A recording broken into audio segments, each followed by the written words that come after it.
स्वागत है आपका जी राजस्थान में और आप देख रहे हैं आपड़ो राजस्थान। मैं हूं आपके साथ दीपक व्यास। खबर जयपुर से है, जहां पर योजना भवन के डीओआईटी डिपार्टमेंट के बेसमेंट से कैश और गोल्ड बरामद होने के मामले में बड़ी जानकारी सामने आई है।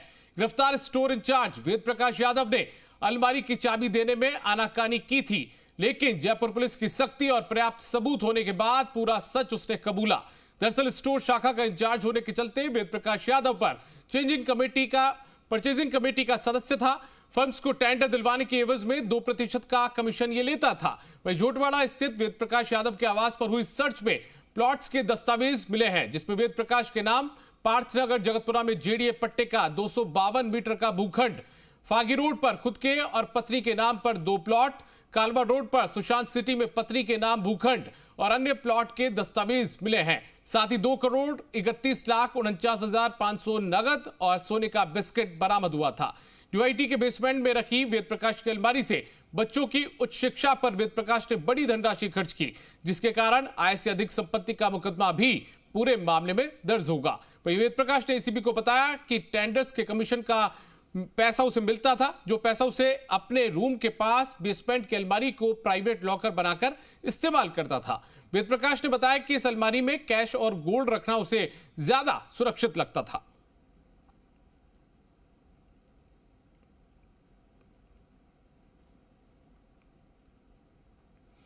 प्रदेश में बैकलॉग की भर्तियों को फिर से सवाल खड़े हो गए हैं। विशेष योग्यजन न्यायालय आयुक्त उमाशंकर शर्मा ने प्रसंग ज्ञान लेते हुए डीओपी और सामाजिक न्याय निदेशालय को निर्देश दिए हैं, जिसमें भर्तियों में दिव्यांगजनों की नियुक्तियों को लेकर रिपोर्ट मांगी है। इस रिपोर्ट के बाद में यह साफ हो जाएगा कि क्या दिव्यांगजनों को विभागों की भर्तियों में वरीयता दी जा रही है, क्या दिव्यांगजनों को भर्तियों में 4% आरक्षण का लाभ दिया जा रहा है। यदि बैकलॉग की भर्तियों में लाभ नहीं दिया गया तो उसकी भी रिपोर्ट आयुक्त को भेजनी होगी। अब उमाशंकर शर्मा के निर्देश के बाद जल्द ही डीओपी और निदेशालय विभाग को रिपोर्ट सौंपेगा, जिसमें साफ हो जाएगा कि क्या वाकई बैकलॉग की भर्तियों में दिव्यांगजनों को वरीयता दी भी गई है या नहीं।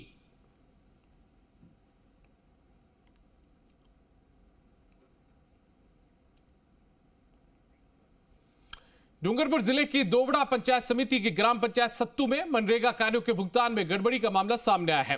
पंचायत के सरपंच और ग्राम विकास अधिकारी पर गड़बड़ी करने का आरोप लगा है। आरोप है कि दोनों ने पंचायत में जिस फर्म का सामग्री मद का टेंडर था, उस फर्म को विकास कार्यों के सामग्री मद के बिल न लगाकर किसी अन्य फर्म के नाम से लाखों के बिल ऑनलाइन करवा दिए। इधर मामला उजागर होने के बाद जिला परिषद ने मामले की जांच के लिए जांच कमेटी बनाई है।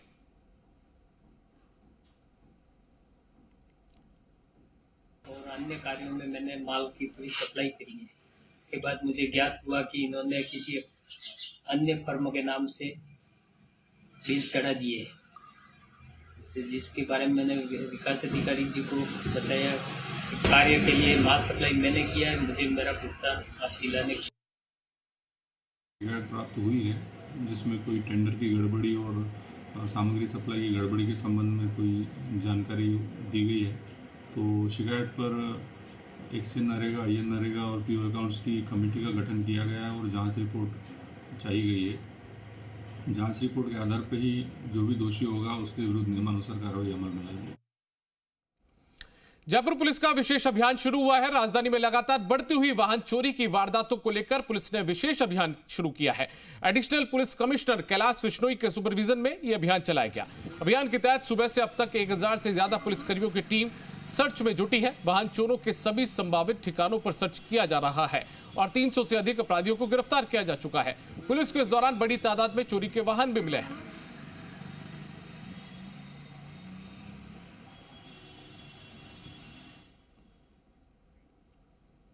झुंझुनू के पिलानी के बिरला सार्वजनिक अस्पताल में मानव सेवा मंच की ओर से रक्तदान शिविर का आयोजन किया गया, जिसके मुख्य अतिथि विधायक जेपी चंदेलिया रहे। इस दौरान उन्होंने क्षेत्र में पानी की समस्या के समाधान का आश्वासन दिया।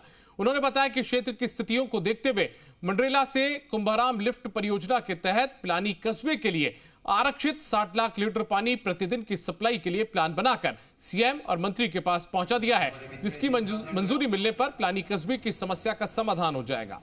उन्होंने ये भी कहा कि किसी भी नहर से अपने हिस्से को रिजर्व कराना एक बड़ी उपलब्धि है और वे चाहते हैं कि जल्द ही इस रिजर्व पानी को क्षेत्र के लोगों तक पहुंचाया जाए। फाइल राज्य सरकार से तैयार होकर भारत सरकार की सहमति के लिए भेजी जा चुकी है ज्यों ही वो अपने हिस्से का सहमति देंगे दिल्ली से तो काम चालू हो जाएगा। लेकिन इतना बड़ा प्रोजेक्ट है कि इतनी जल्दी पानी आ नहीं सकता। साल भर, 6 महीने, 12 महीने, 1.5 साल लग सकता है। इसलिए इस बीच में पानी की कोई किल्लत नहीं आए, इसके लिए मैंने अलग से जलदाय विभाग PHED के अधिकारियों से बात करके एक 28 करोड़ की योजना पिलानी शहर के लिए।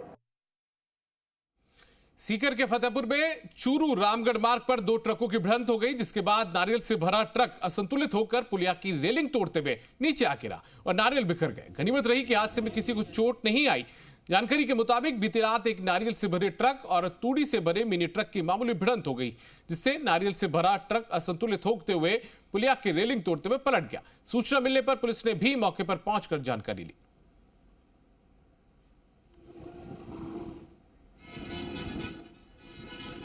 तो आपको बता दें कि ये पूरा का मामला जो है वो फतेहपुर का है। फतेहपुर में 2 ट्रकों के बीच में मामूली टक्कर हुई और उसके बाद में जो ये ट्रक था नारियल से भरा वो असंतुलित हो गया और पुलिया की रेलिंग को तोड़ते हुए नीचे आ गिरा और इस दौरान नारियल बिखर गए।